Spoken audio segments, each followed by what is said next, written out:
ഒന്നാമത്തെ പ്രശ്നം, നമ്മുടെ മുഖം എപ്പോഴും ഇരുളിലായിരിക്കും. നമ്മുടെ പാപം അല്ലാഹു പുറത്തു തന്നിട്ടില്ല. നമ്മുടെ പാപം അല്ലാഹു പുറത്തു തന്നിട്ടില്ല. നമ്മൾ തെറ്റുകുറ്റങ്ങളിൽ ഇപ്പോഴും വ്യാപൃതരാണെങ്കിൽ ഒന്നാമതായിട്ട് നമ്മുടെ മുഖത്തുണ്ടാകുന്ന പ്രശ്നമാണ് സവാദും ഫിൽ വജ്ഹി, മുഖത്തുണ്ടാകുന്ന കറുപ്പ്. അത് മറ്റേ കാര പൊട്ടിച്ചിട്ട് അതിന്റെ പാട് വന്നിട്ട് കറുപ്പാകുന്ന ആ കറുപ്പല്ല. ആ കറുപ്പിനെ കുറിച്ചല്ല പറയുന്നത്. അത് വേറെ ആലോചന വെച്ചാൽ അത് പോകും, അല്ലെങ്കിൽ വേറെ രാസവസ്തു തേച്ചാലും അല്ലെങ്കിൽ എന്തെങ്കിലും ക്രീമുകൾ തേച്ചാൽ അത് പോകും. ആ കറുപ്പിനെ കുറിച്ചല്ല ഇവിടെ പറയാ. ഇത് ആന്തരികമായ ഒരു കറുപ്പിനെ കുറിച്ച്. മറ്റുള്ള ആളുകൾ നോക്കുമ്പോ ഇവന്റെ മുഖത്തൊരു ശോഭയില്ല, ഇവനോട് സംസാരിക്കാൻ തോന്നുന്നില്ല. ചില ആളുകൾ പറയുന്നത് അവനെ കണ്ടാൽ തന്നെ അറിയാം, കാണ്ടാമൃഗത്തിന്റെ മുഖം പോലെ.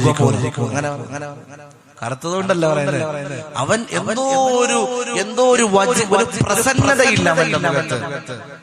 അല്ലാതെ മുഖം കറുത്തതിനെ കുറിച്ചല്ല പറയാം. അള്ളാഹു നമുക്ക് ഈമാൻ തരുമാറാവട്ടെ. ഇത് ഞാൻ വേറൊരു സ്ഥലത്ത് പറഞ്ഞപ്പോ അവിടെ ഒരാൾ ഫേസ്ബുക്കിൽ പോസ്റ്റ് ഇട്ട്, ഉസ്താദ് പ്രസംഗിച്ചു മുഖത്തിന് കറുപ്പില്ലാത്തത് കൊണ്ട് ആളുടെ സ്വർഗത്തിലേക്ക് പോയില്ല. അയാള് ഫേസ്ബുക്കിൽ പോസ്റ്റ് ഇട്ടു. ഞാൻ മുമ്പ് ജോലി ചെയ്ത മഹല്ലില്ല. അയാളെ വിളിച്ചിട്ട് ഞാൻ പറഞ്ഞു, മുഖത്തിന് കറുപ്പിട വയറാലോല് വെച്ചാൽ അത് പോകും, അല്ലെങ്കിൽ കുറച്ച് ആസിഡ് വാരി പൊത്തിയാലും മുഖത്തിന്റെ കറുപ്പ് മാറും. യഥാർത്ഥത്തിൽ കറുപ്പ് എന്ന് പറയുന്നത് അത് ഏറ്റവും വലിയ സൗന്ദര്യത്തിന്റെ അടയാളമാണ്. കറുപ്പ് സൗന്ദര്യത്തിന്റെ അടയാളമാണ്. കാരണം ബിലാൽ റളിയല്ലാഹു തആല അൻഹു ഒരിക്കലും ബിലാൽ റളിയല്ലാഹു തആല വിഷയത്തിൽ നിന്ന് മാറിപ്പോകുന്നു.